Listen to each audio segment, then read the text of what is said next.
Party's delegation here to our country, and we've expressed to our Kate to our 100,000 residents. As we pointed out, the links between our two countries, small and very large, are deep and go back for a very, very long time. We discussed a whole range of issues about our connections, but also about the fact that the Irish path to independence, which we commemorate in centenary way next year, 1916, is replicated in many ways by the journey that India, these people went on to achieve its independence.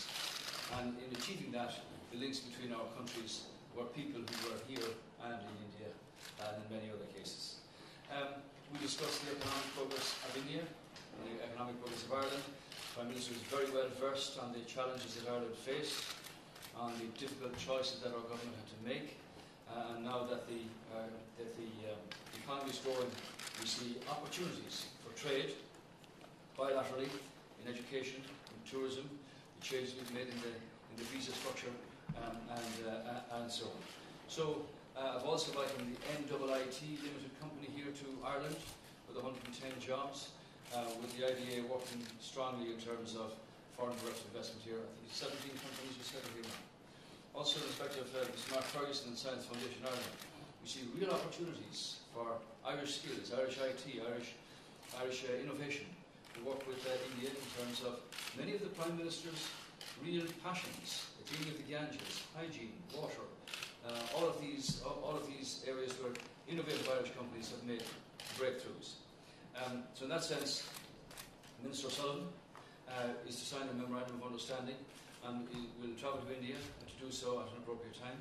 I've invited formally the Indian President to come here on a visit.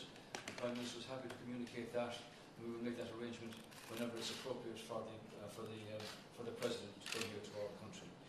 We look forward to increasing numbers both of Indian students who come here and also Indian tourists who are increasing in numbers of those who travel. We made the point that over 400 million people who speak English, a very strong middle-class base. Ireland, the only English-speaking country in the Eurozone, with a real opportunity here for further development. We discussed also the question of the non-recognition of medical internships in India not being recognised here, and Minister Varadkar has undertaken to deal with that by legislating for the anomaly that currently exists.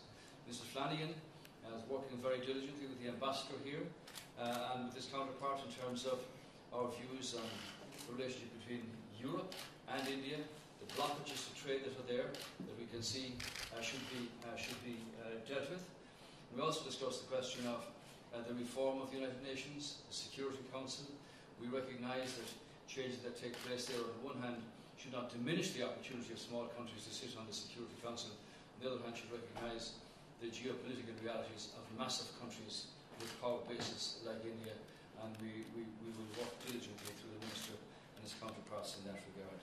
We've pointed out Ireland's very strong record in terms of humanitarian relief and peacekeeping missions around the world. Our 60th year of involvement in that, and that since the UN was founded practically, Ireland's always had a presence somewhere on the planet dealing with humanitarian or peacekeeping issues. Currently, we just sent the latest number of troops to the Golan Heights, which is a sensitive area.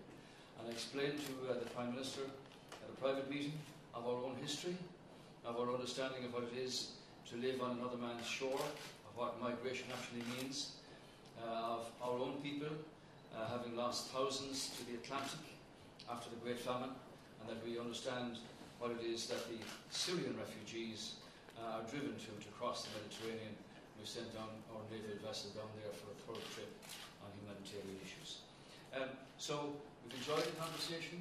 Again, Prime Minister, it's our privilege, real privilege, to welcome you here, and we assured ourselves on behalf of the peoples that it will not be 60 years again before the link is made at Prime Ministerial level, whoever represents that, between Ireland and India and Ireland. So thank you very much.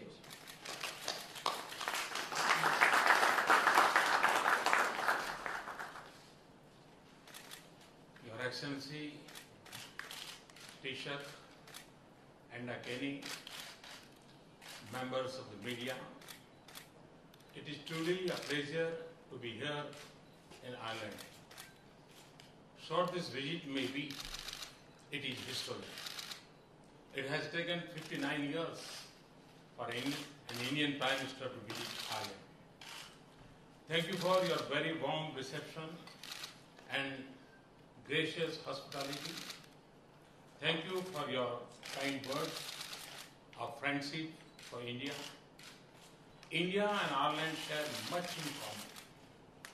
We can compare notes on our shared colonial history. Our constitutions have something sacred in common. The directive principles of state policy in the Indian Constitution are inspired by the Irish Constitution.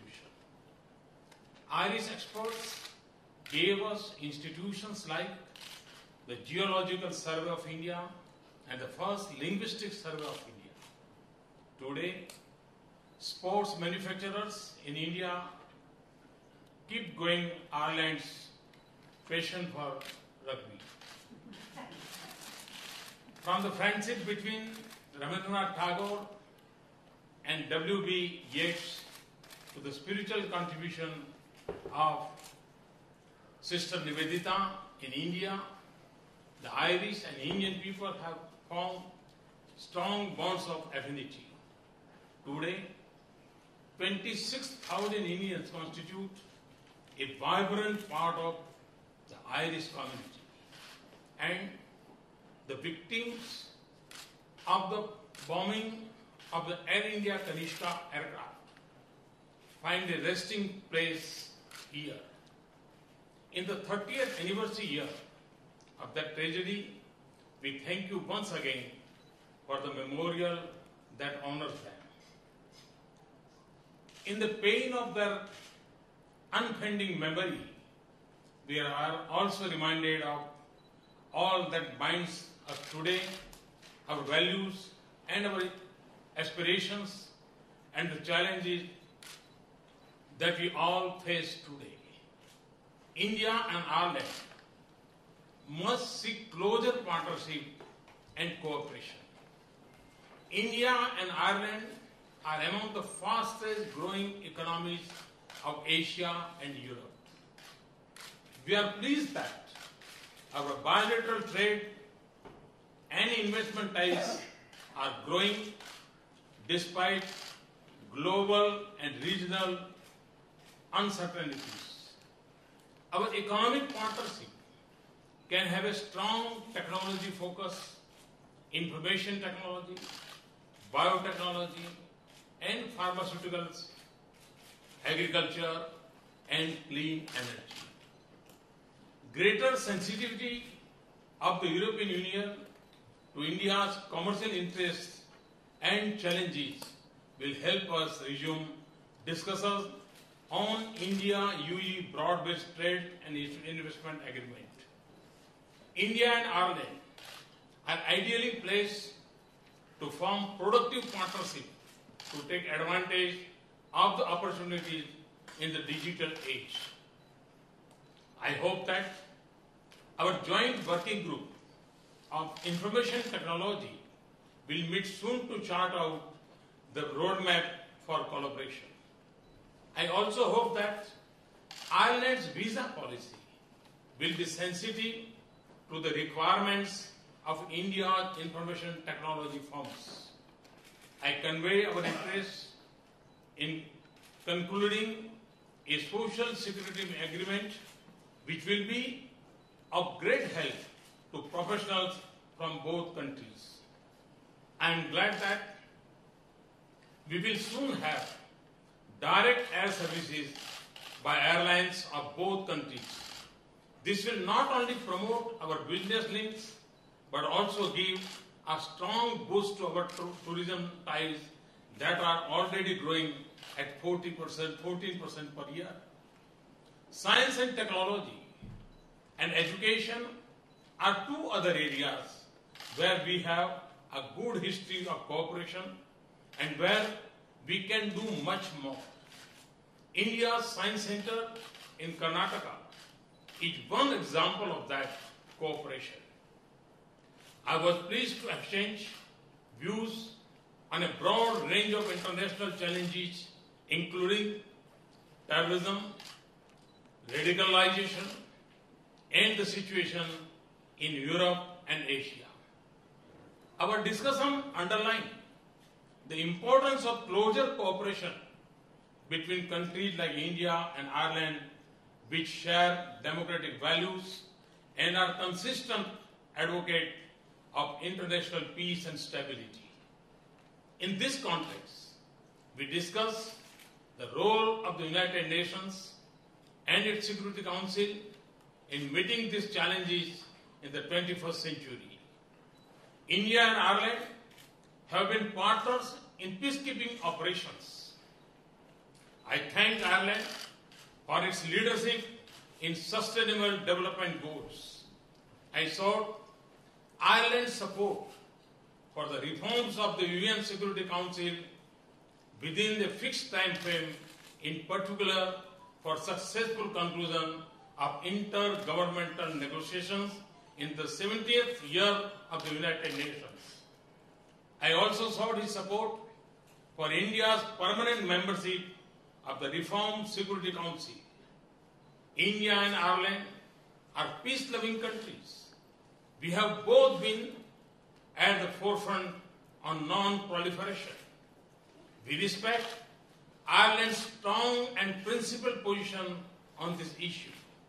India has also been a leading voice on universal nuclear disarmament since independence.